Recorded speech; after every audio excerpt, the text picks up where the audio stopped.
everyone and welcome back to my channel, Beth Chats Books. Now today I'm going to do a tag video. I know I have lots and lots to catch up with you guys about. I'm planning to do Beth's Brew Time Babble very soon, in which I'm kind of going to announce some news to do with the channel, talk about a few things, and I'm kind of going to use that opportunity to catch up with you guys about how my weekend was. I went to London to go watch Hamlet at the Globe with my mum. And I'm going to recap with you guys about the experience of watching Hamlet at the Globe, about reading Shakespeare and watching Shakespeare, and some comparisons on my current reading at the moment, things like that. So I'll just kind of do a bitty video for my Brew Time Babble. And I'm also going to start my review of the year on BookTube. But I'm so sorry to anybody who's not had me comment back on the last video I did. I'm currently going to spend the afternoon backtracking through those. Make sure that everyone's questions will get answered in the Q&A, but it's just going to be a lot of work for me on this side. But anyway, enough about that. I'm going to get on with this tag. So the tag I've decided to do today is that I want to get drunk with tag. Now I got tagged in this tag by Dane Reads, and I don't know who the original tagger was, so sorry, but I will link it down below because I'll go on the interweb and find out for you guys. But without further ado, let's just get straight stuck into this tag video. So, question number 1, I want to get drunk with.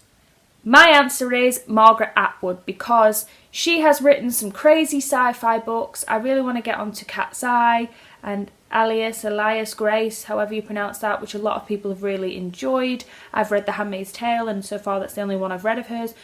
But I know some of her sci-fi is really out there. And I know she has a real plethora and mix of different styles. I know Cat's Eye's a lot more contemporary in style. So I just love to kind of tap into her mind, and I suppose that you'll get a very honest answer out of her when she's drunk. So I would love to know what goes on inside that crazy brain of hers. So yeah, I picked her. And question number 2, I want to have coffee with. Now I've put David Attenborough. For those of you who don't know, in the UK David Attenborough is a national treasure. He's done some amazing, fantastic work on wildlife and on the planet in general. So some of his most famous programmes are called Blue Planet. He kind of does the voiceover for these big documentaries, but in his younger years he was going out there to places like India and Africa and all over the world. He's passionate about animals and wildlife, and most recently he got an award in this country for the documentary Blue Planet and how it's raising awareness of global warming and plastic and how it's destroying our wildlife in seas and around the world. So he's an amazing, amazing human, and I would absolutely love to have a chat with him in a coffee. He's got such a calm, beautiful voice, and he would be my coffee buddy any day. And then number 3, I want to have lunch and go shopping with. I've put Daphne du Maurier because I feel like when you go shopping you get a little bit of a girly bond and go and have lunch and a chat with. I would love to talk to Daphne du Maurier about Cornwall, about the actual property that inspired Jamaica Inn, about how fabulous Rebecca is, and I feel like if you have a lunch date and a shopping date you get the most opportunity to talk to that person. So, you know, I would love that. And then number 4, I want to talk to about, so I've put I want to talk to Shakespeare about his plays, because I would love to hear the references to the hidden jokes that we might not get, what inspired him. Shakespeare is one of these people that we know so little about, so if I could do anything I would like to spend an unlimited amount of time talking to him about every single play and every single inspiration and all the myths and things that go along with his character, de-picking them with him. I think that would be fascinating. And then number 5, I want to take an improv class with Julie Walters. Now she is a British comedian. She's been in a fair few films. She's Mrs. Weasley in Harry Potter, and I just think she is absolutely crackers as a person. She's so funny in her comedy acts that I think she would be the perfect light relief in an improv class, and watching her do improvisation would be hysterical. Then number 6, I want to shake hands with. So I want to shake hands with Obama because I have so much respect for Obama, and I know he had a very tough time when he was in office, trying to get things through like Obamacare and to try and restrict the gun laws. But those are things I feel passionate about that America should have implemented or should be looking at. So I have massive respect for the things that he cares about. So what's more respectful than a handshake? Then number 7, I want to meet. So I've put Sebastian Barry / Ian McEwan because I love Days Without End. So I would love to have a conversation with Sebastian Barry about not just the book, but also about how he came to deal with his son, because the book is inspired by his son coming out as gay, and I would love to know how that's inspired him to write the most beautiful piece of literature about a gay relationship that I've had the pleasure to read. So that would be a beautiful conversation that I would thoroughly enjoy. And Ian McEwan, I love Atonement, I really like Nutshell, I really liked On Chesil Beach, which is going to be made into a film. Well, it currently is, and Saoirse Ronan is being the main part in that. I find his writing beautiful, and I would love to talk to him in depth about his books and really find out what goes on in the head of his to write what he does. I think every person who loves books has a bit of a mind crush on other people when they write their favourite books, you know, so I just want to probe them about it. And then number 8, I want to go book shopping with. I've put Ali Smith because I think she's somebody who would pick such interesting and eclectic things to pick up in a bookshop, things that you wouldn't necessarily think of. I don't think she would be a person who's right on the bandwagon with all the bestsellers. I think she'd know all the hidden nooks and crannies of fantastic upcoming reads or older reads that, you know, haven't been on the radar as much. She's a very interesting person who plays around with language and structure, and I would love to see what she would come up with if I let her loose in a bookshop. And then number 9, I wanted a limited Q&A session with. I've picked Stephen Fry. Stephen Fry's amazing. He's been in the Sherlock Holmes movies. He's written Mythos quite recently. He is a bit of a national treasure as well for us here in the UK.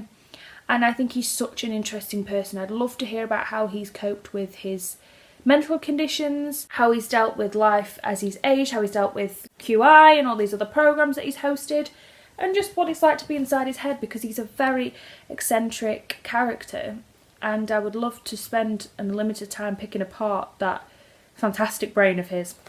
So there's that one. And then number 10, I want to do Brunch and Mimosas with. I've put Jeanette Winterson because I've seen a few interviews with her and she's a very interesting person, what she has to say. She's also a Northern lass, so that also helps. I've really found reading her literature that there's so much to resonate and connect with regardless of sexuality. I read, can't remember the name of it now, and it was just a really beautiful book. I've read Oranges Are Not the Only Fruit and another one, but it was kind of a sexy book. Well, it wasn't like sexy, but it was about sexuality and female to female sexual experience. And I think her identity and coming to terms with her sexuality that's been quite publicly announced in some of the literature that she's produced about herself, as well as in her novels, is fascinating. So I'd love to have a talk really about sex and sexuality with Jeanette Winterson. I think she'd have some very interesting things to say. And I know her home life was very difficult and she ended up leaving her home life. And I know she went to a very prestigious university, and I think she'd just have so many interesting things to say. Number 11, I want to give the middle finger to. I've put Michael Gove. Now this is only relevant to people in the UK. He is a member of Parliament for the UK.